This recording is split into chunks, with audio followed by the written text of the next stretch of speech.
Well, hello everybody. My name is Nick Harauz. I am the Director of Marketing for Continuum, and it's exciting to be here for office hours. Just to let you know what you are tuning in for, we're going to be taking a look at Boris FX Continuum today, and specifically Mocha Parameter tracking workflows that are built into some of the effects in this illustrious effects package. So with that, we'll look at how we can actually integrate various effects such as lens flares, not to mention work with other effects such as corner pin and remover to integrate content within our shots. So feel free to type into the chat. I'm going to be paying attention to that as I go through demonstrating all of this inside of Premiere Pro.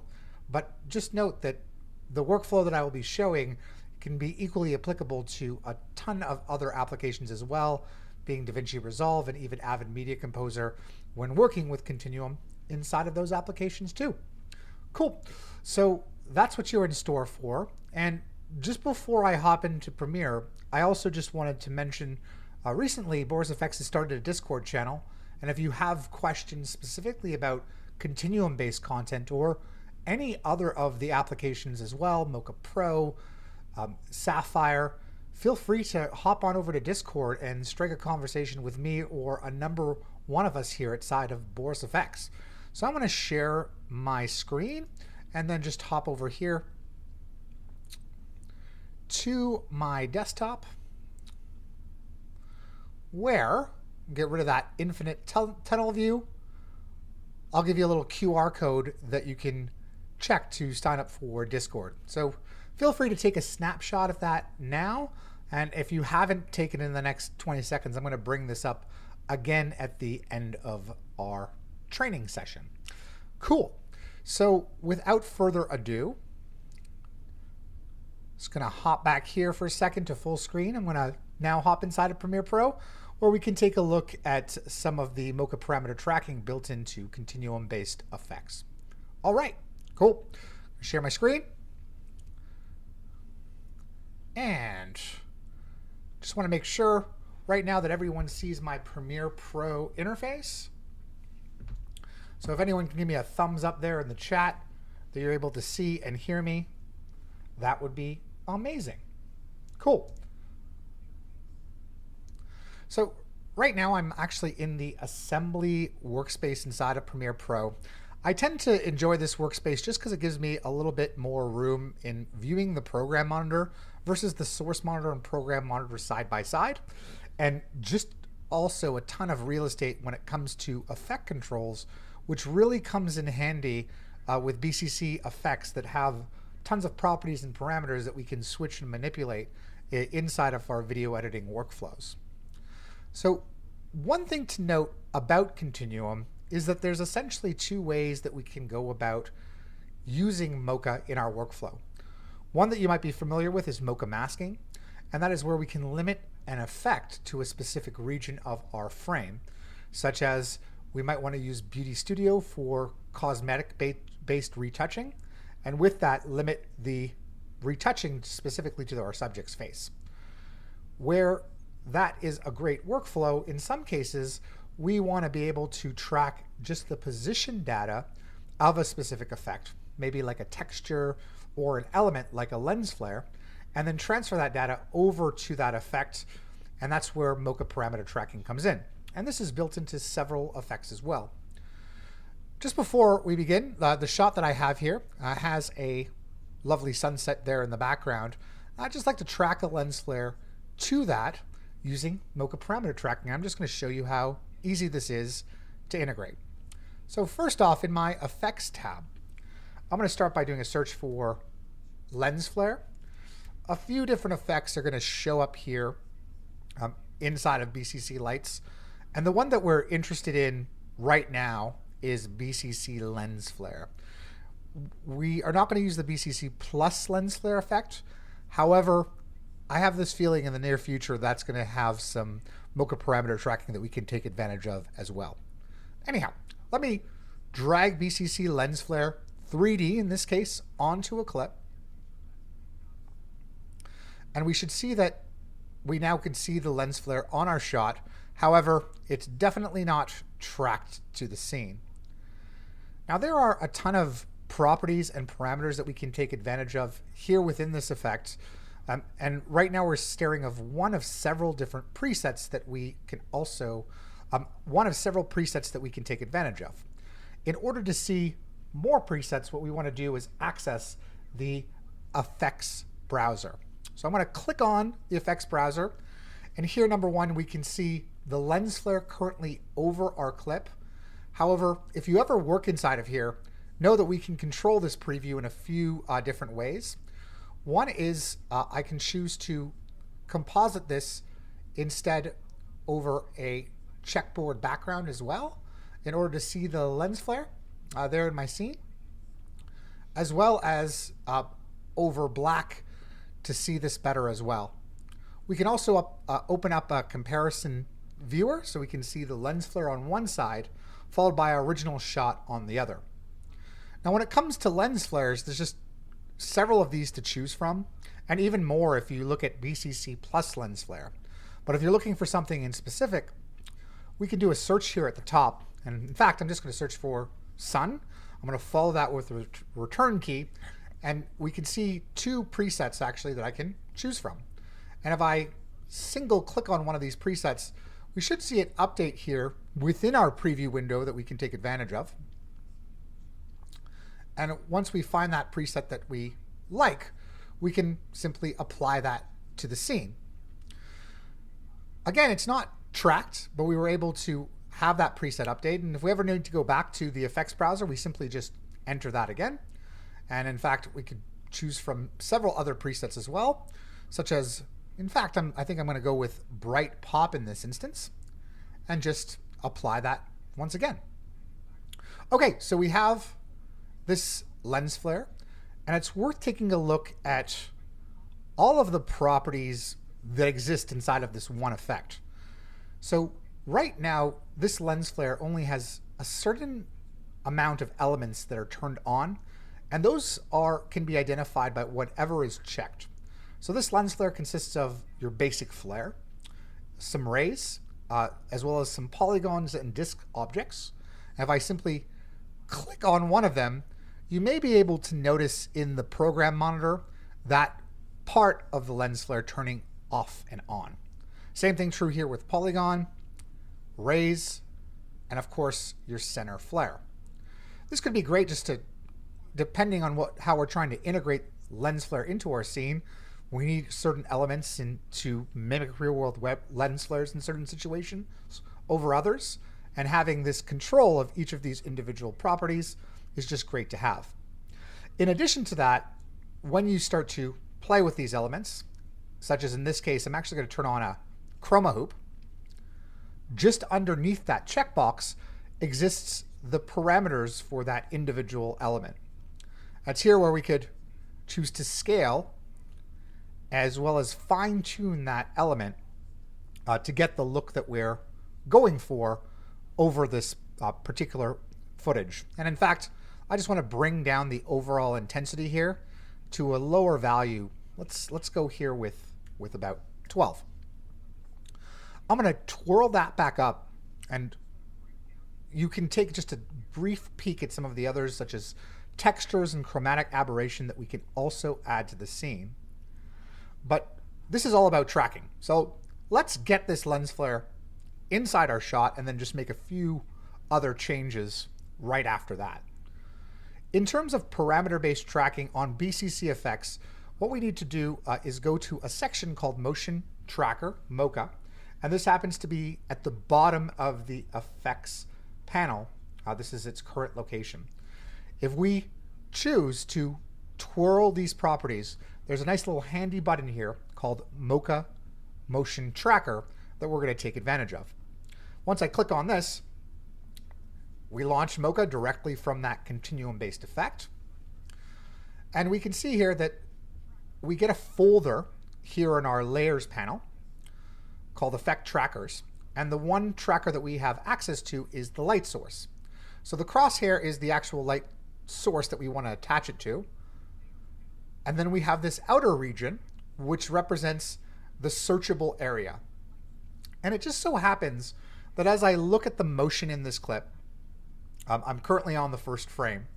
I can see here that there's some rotation as well as position changes, maybe a little bit of scale, but one thing I'm looking for is a plane or texture in order to track. And I'm thinking that these mountains, along with the sun, might make a good source for us in this instance.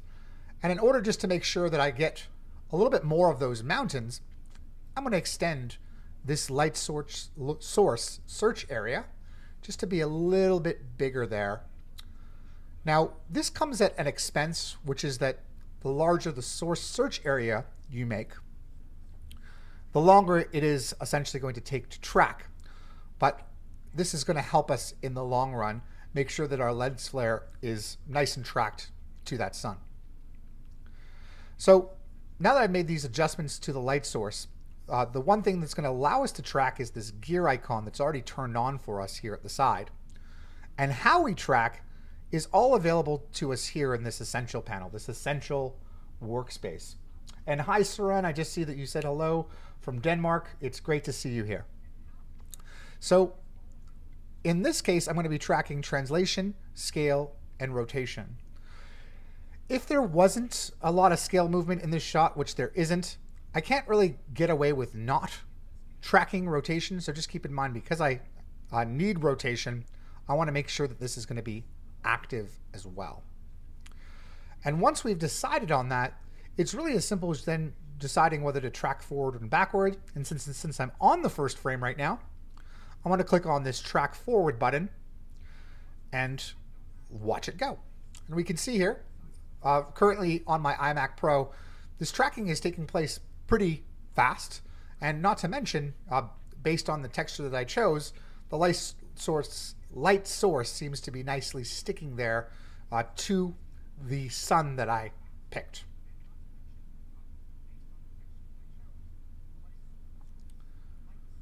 Okay, so we can see that it's finished its track. And one thing that we might want to do just before heading back inside of Premiere Pro is to actually just play the end results of the light source and just make sure there's no bouncing happening there in our track to make sure it's as accurate as possible. We get this lovely little ping pong as well when we play. And once we finish checking that, we can press stop.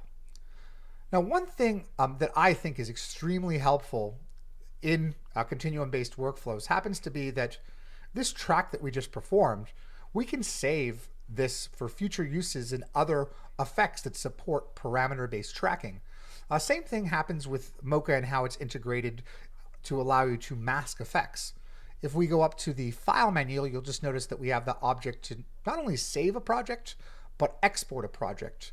And it's this export which would allow us to then have access to this Mocha tracking parameter information through another effect. The cool part is we can do this inside of Premiere Pro or any other application that supports this workflow like DaVinci Resolve. So essentially I could do my bass track here in Premiere Pro, and if I was collaborating with another artist who happened to be in DaVinci Resolve, they could reference this Mocha-based file and parameter tracking information to continue that workflow. We're finished in here, so I'm going to just click the close icon at the top and just choose to save this project. And we head back into Premiere Pro, and you might have been able to see there in the program monitor the lens flare just shift over a little bit to the left. Well, I'm not going to get full real-time playback. I'm just going to press Control tilde, which just allows me for a full screen playback here inside of Premiere Pro. I'll press the L key to play forward and see that that sun is nice and tracked to the scene. Let me escape out of here. Now, one thing that I love about lens flares inside of Continuum and even inside of Sapphire is your ability to auto animate them. And this remains true for this lens flare as well. In fact, there's a section closer to the top, I believe, which is going to allow us to have the lens flare flicker. So I can see that just underneath the light source value. Here's a light flicker. Currently, it's set to a 0 value in both speed and amount. But let me increase the speed to be quite great. I'll make it 99. And then just tab down to change the amount value of the flicker. Let's start with something like 50. And this time I won't do a full screen playback, but I'll just play back so you can see the flickering result. It's quite aggressive, just that amount of 50. If you're looking for it to be a lot subtler, the amount of how much it flickers either up or down, we simply can just decrease that. And there we have it. Just a little bit more subtle in terms of the overall flicker with that amount. In fact, I'm going to bring that up a little bit. Another cool thing about light flicker is in fact of how it flickers. So right now it's set to a smooth flicker, but if we wanted sharper changes between when it flickers, we can just simply set that up in terms of the type to get a different feel in terms of our flicker slash wiggle. Cool. So this was our first little introduction into Mocha parameter tracking. I just wanted to check in and see if this was helpful with everyone there who's tuning in. And please feel free to just enter in the chat where you guys are from. I'm tuning in from just outside of Toronto, Ontario today. Love to hear where you're from, and also just chat about how you're using Continuum right now inside of your workflow.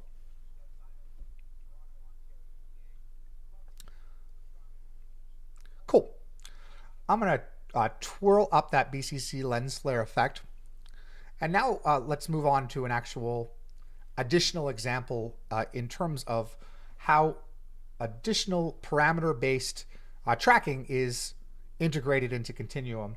And hey, Steve there, Flame Artist from Detroit. Great to see you. You're just across the pond, as they say, there in terms of the lake from us here in Ontario. And hello there from watching in Indonesia. Nice to meet you. And I don't want to mispronounce your pronunciation of your name, so that's why I'm wishing hello. What time is it there in Indonesia right now? And hello again, another person there we got from the Netherlands. Very cool. That's one thing I do love about these webinars is just the fact that we're all tuning in and being able to chat in real time from all over the place. Super cool. Awesome, Steve. I love it. Molson Canadians on you. I might have to take you up on that. Very cool. I'm going to hop into another example here of parameter-based tracking. And I've actually already done this, so I'm going to remove the existing effects that I had on this clip.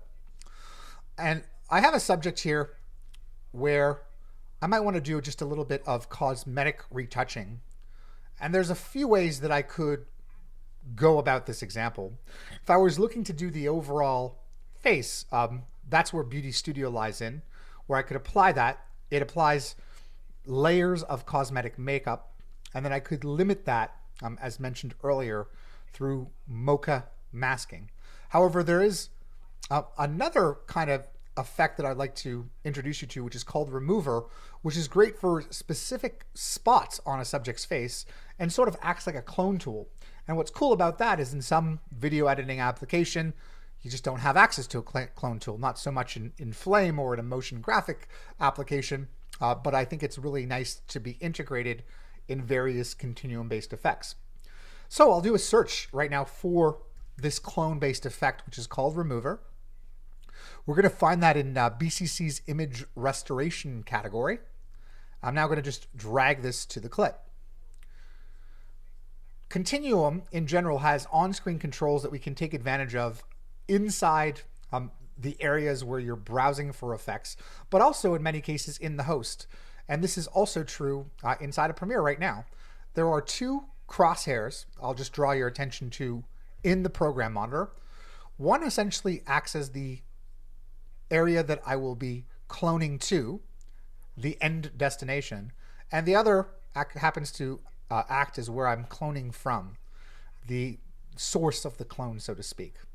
Now, just before I make some changes here, I want to do something, which is I want to go into my clone settings by twirling them down, and where it says spot offset mode, I'm going to change this from relative offset to absolute. And we can see clearly that this area that we're cloning from, the source, and you might be able to see that the position is changing in the effects browser right now happens to be updating based on where I am choosing pixels to clone from.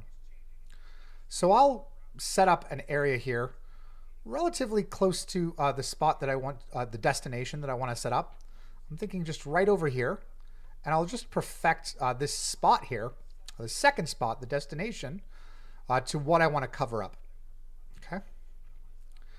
Now there's quite a bit of control that we have over the clone itself that you should be aware of. One is that we could scale up the actual source that we're cloning from. In fact, you should be able to see right now as I adjust this scale aggressively that the destination, this little crosshair right here, is in fact updating and just scaling up that area that I'm, the source that I'm cloning from. We then have some other controls over the actual look of the clone. Sometimes the clone source that we might take from, the pixels might be brighter or darker than the intended results, or too saturated in color.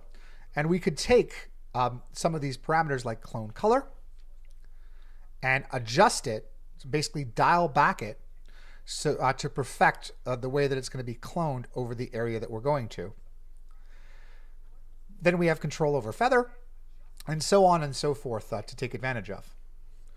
So similar to what we saw with the lens flare, the 3D lens flare that we took advantage of, there's a Mocha tracker, Mocha section at the bottom of this effect. And like I did before, I'm going to click this Mocha motion tracker button to see that we're going to get two little crosshairs inside of Mocha Continuum. So number one, we've got this clone destination that we've already set up. This is the area that we are going to be covering. And then we have the clone source. And they both lie inside of a folder, all ready to be set up and tracked. And it's just up to us to find out, number one, the frame that we're currently on and the movement in the shot to figure out how we'd like to track this. In this case, I'm going to track some position information as well as rotation like I did before previously. And let's see, using the essential workspace, how this track does. I want to click track forward first because I'm not on the first frame of this project, just to see how it does with that clone destination. And keep in mind that we could increase the clone destination search area like we did with the lens flare. And now I can see that that part is tracked. Really cool. And I'll move back to the first point where I started tracking, which is sort of this area right between the red and the purple line that we see. I'm going to click this button to track backward in this case.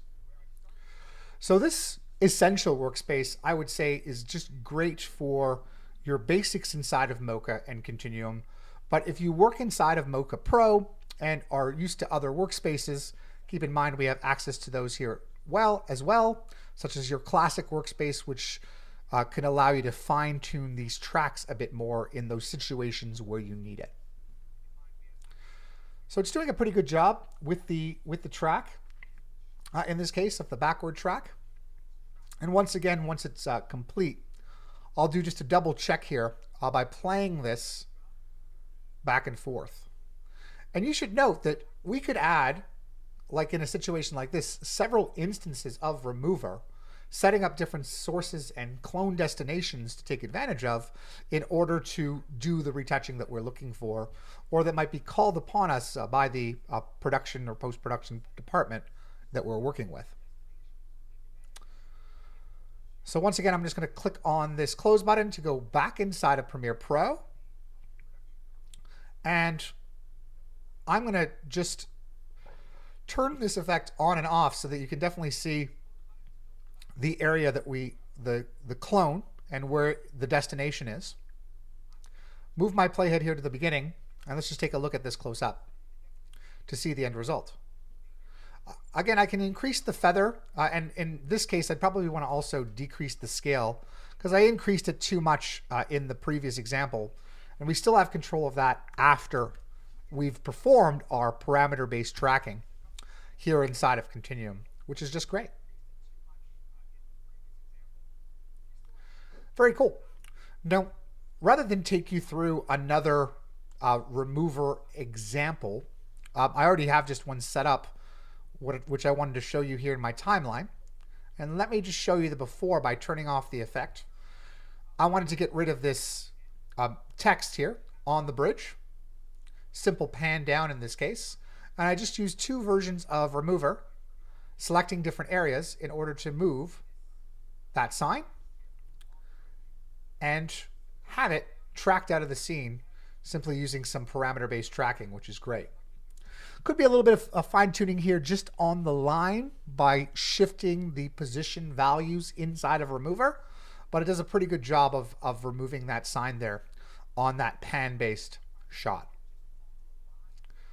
Okay, so we've seen two examples so far in using our continuum-based parameter tracking through lens flare and remover, and I wanted to say that there's also a third way that we can take advantage of, which allows us to perform corner pin based tracking. And you, in this instance, look no further than something called Corner Pin Studio. So let's head to a new sequence in order to take a look at this. There's two tracks with different layers here inside my sequence. There is a Bow Church sign, which I would like to use to replace the wood green sign here on the bus. I'd like to corner pin it to the four corners as this bus moves here throughout this shot. Now, in order to accomplish this, I'm going to apply the corner pin studio effect onto the sign-based source. Okay, so I'll just do a search in my effect controls like I've done before. For corner, my effect panel, there's BCC Corner Pin Studio under the Match Move category, and I'll place it on the sign, and you'll automatically see that it scales down. So let's just take a look and see what happened. But if I select Corner Pin Studio, you'll see essentially two sets of crosshairs, 8 in total. The outer crosshairs represent the original size of the Bow Church sign, and the inner crosshairs represent where we are going to pin this sign to. Okay? Ideally, you want to make sure that this outer region encompasses your entire sign in this case. So I'll just turn this on and off, and I can see there that it's seen its scale appropriately. You might want to make some changes also to the scale of the actual logo or sign that you'll want to corner pin in your scene, just to make sure that it is pinned correctly. Okay, so here are the inner corner pins. I'm just going to do a rough setup inside of Premiere Pro, and then we can leave the fine tuning inside of Mocha or the Mocha tracker. So I'll grab these crosshairs. I'll place this one on the upper left, and then just continue with the additional ones. Setting this up. I'm kind of on the middle of my clip right now. And of course I could use Premiere Pro's program monitor to zoom in, but since I know I'll be finishing in Mocha in the first place for the tracking element, makes more sense to do the fine tuning there. Now, before I send this over into Mocha, there's one additional step that I have to take. Because we're doing corner pinning and I've applied Corner Pin Studio to the logo, I need to reference a background layer.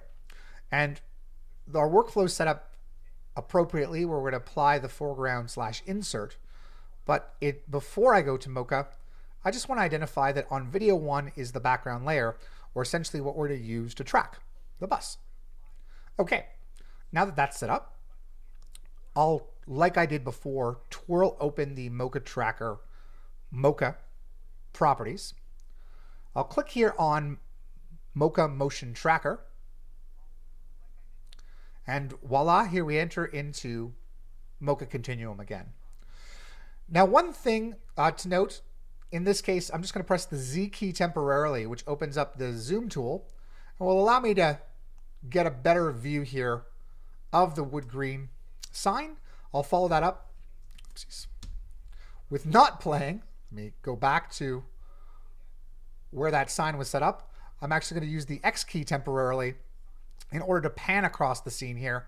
So I can now start to appropriately get the inner regions of this box across the area that I'd like to corner pin to. Now, just before I start to track, in this case, because of the orientation of the bus, I want to turn on a grid. And this is just going to enforce, once we take a look at it, let's do this again, to make sure that the sign that we're about to corner pin into our scene is going to be oriented properly. And you'll see that it updates that grid or orientation view, which can be really helpful for this specific effect. Okay? All right, so that's set up. Now, just before I do the track, I actually want to get a little bit more of an area, search area here. So that's the outer region. And I also just want to make sure I get it as flat to the plane as possible. Okay. And now that that's set up, I'll turn off the grid. I'll just use my zoom key to zoom out here. And we can see how we're going to do with a basic track of translation, scale, and rotation. Although we might need to add a bit of skew and perspective based on some stuff that's going on in the scene. So moving forward, we can see here that the sign is going to go off screen. We can also see that there's a bit of a lens flare hit at one point as well that might get in the way of this track. But I'll give this a go, and in fact, we can even turn on the grid as we do this. And I'll start by tracking backward, paying attention to those points and how this is doing. It's holding up pretty well. And one great thing about Mocha is if you do have a little bit of drift, for any reason, in the areas that you corner pin to, you can make those adjustments, and Mocha will then add a keyframe on the layer that you're on. And I think one amazing thing about it is that because it handles data separately in terms of its track and its shape, it's going to allow you to interpolate between these 2 points. If you've ever performed any tracking inside of Premiere Pro, you'll, in terms of a track, there's a keyframe added on every single frame, which can be a lot harder to adjust in situations of a mask-based track, because you have to do it to all of those keyframes or retrack altogether. With Mocha, because of that separate data, it's just going to interpolate the track from one point to the other and adapt appropriately, which I think is sweet. All right, let's zoom out, take a look at that grid one more time, and then just track this forward and see how it holds up as some of this sign goes off screen. And it doesn't do too bad a job, actually, as it moves a bit forward here. It holds up pretty well. I am zoomed in a bit too, so there is a bit of the sign still lasting in the scene. But we've managed to get an initial corner pin track here of our sign. It's a bit of a drift. We might want to, again, fix that up by simply having or adding a keyframe where required in order to fix this up a little bit better. But once we're done that, all we have to do is head back inside of Premiere Pro. So there it is. And as I kind of just play this back, we've got our sign. It's looking pretty good, but it definitely doesn't feel integrated into the shot. And one additional thing that's great about Corner Pin Studio is it's sort of like a composite setup for you to take something that you want to corner pin and then make some color correction as well as light wrap adjustments so that it feels like it's more part of the scene. All we have to do is twirl down the sections that we're looking for and then enable them. Like in this case, I'll enable color correction. And I might want to bring down a bit of the contrast of the sign, which I can easily do by adjusting that parameter or the gamma. And I could also play with the, in the case that there was color besides black and white, play around with the saturation, the tints, and so on and so forth. The next category here, we got light wrap. and then just being able to turn that on, and then identify what we want to use as the light wrap layer, which is essentially going to add a bit of light just around the borders of the logo in this case. If you can't see it, I'll just come here to zoom in on my program monitor and then just pan over here. Pay attention to the edges in this case of how that's being light wrapped. Now keep in mind that there's a sign underneath it, so there happens to be a little bit of text that's drifting through the front here and being up just basically based on the softness value drifting inward there on the sign. But we do have control over the wrap softness overall, not to mention the lightness and the wrap width that we can adjust accordingly for those examples when we need it. You may also notice another category here for drop shadow, not to mention the composite, where we can even bring down the opacity of our foreground layer. So this would be a good point. I'm just going to jump just a few steps forward here because I did composite this into the scene a little bit better. Let me just head back to a sequence here that I have called corner pin complete, and then fit this to the program monitor where we can see some of the effects that have been placed on the replace sign, and there's quite a few indeed. So let me just turn those off so we see the original corner pin studio. And one thing that you might notice about each of the effects that were added is that they have been keyframed in order to sort of blend in specifically with the lens flare change that happens in the scene. The sort of bright when it hits the actual lens and brightens itself at one point earlier in this shot right here.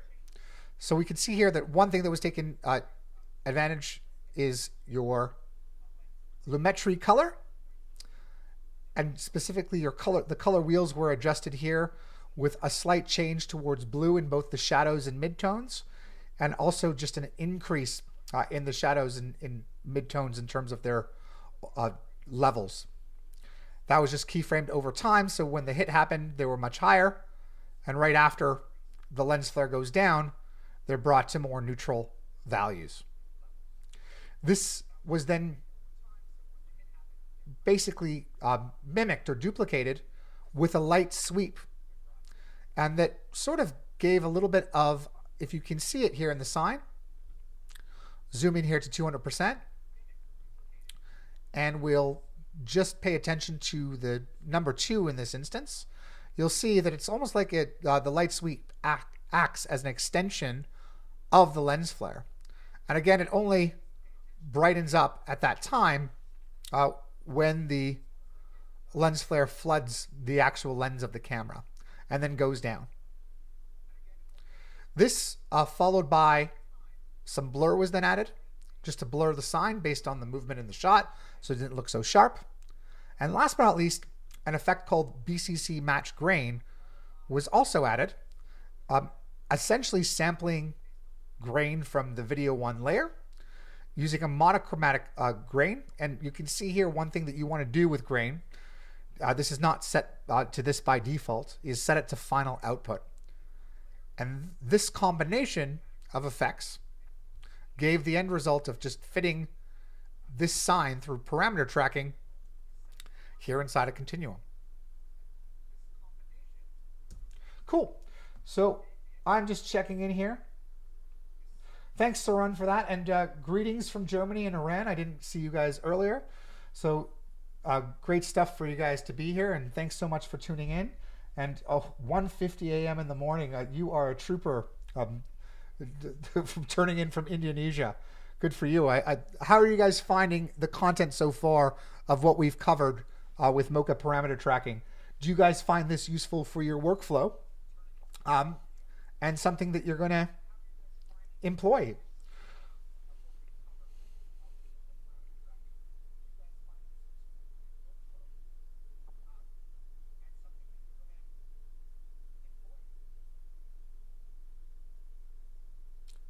Okay, I don't see anything in the chat just yet, but just keep in mind that when it comes to Mocha Parameter tracking, inside your video effects, it's primarily going to be with BCC effects that you're going to have access to it. And again, by looking at the lens flares and remover, not to mention BCC Corner Pin Studio, we can do things away from just your general Mocha masking, which you're going to find within some BCC Plus effects. Now, one thing to mention, the Continuum engineering team is hard at work right now, where I believe that in the next little while, we're going to be seeing some Mocha tracking introduced into additional effects that exist in BCC Plus. So stay tuned on borisfx.com to see as these updates do progress over the next little while. Cool. Awesome and good to hear. Thanks, Elizabeth.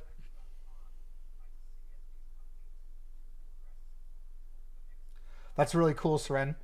Yeah, I'd be really curious to hear about your workflow as well, as it does with Mocha, with Resolve Effects and PI and Particle Illusion. Very cool.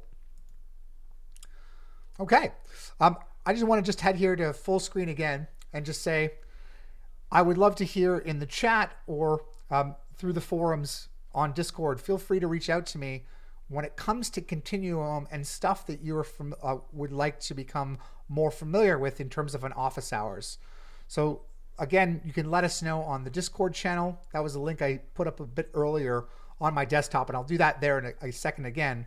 But feel free to also just mention there in the chat if there's a specific topic in regards to Continuum that you'd like to see, and I'll make sure that we do cover it up. We cover it in an office hours coming out soon. That's it from what I had in terms of covering content as it does with Mocha parameter tracking this week. And just to recap, we started off by just discussing some of the differences between the various Mocha options we have in Continuum. We've got Mocha masking, and then we've got our parameter-based tracking that we saw through those BCC effects, specifically Lens Flare 3D, Remover, and then Corner Pin Studio, and how we could take Corner Pin Studio a little bit further by integrating it into our shot. So that is it for office hours this week. Let me just do a little cut here to a full screen where you guys can see how to access the Discord channel. So feel free to take a screenshot right now of this QR code. So that take a shot of this QR code right now to join us there on our growing Discord community, and send me a message in there. I'd be happy to hear what we'd like in an upcoming office hours. And you also have access to a Mocha Pro and Sapphire channel. So if you're looking for that content as well, chime into those chats too. Now, without further ado, thank you guys so much for tuning into this week's office hours, and I will see everyone next time. Take care.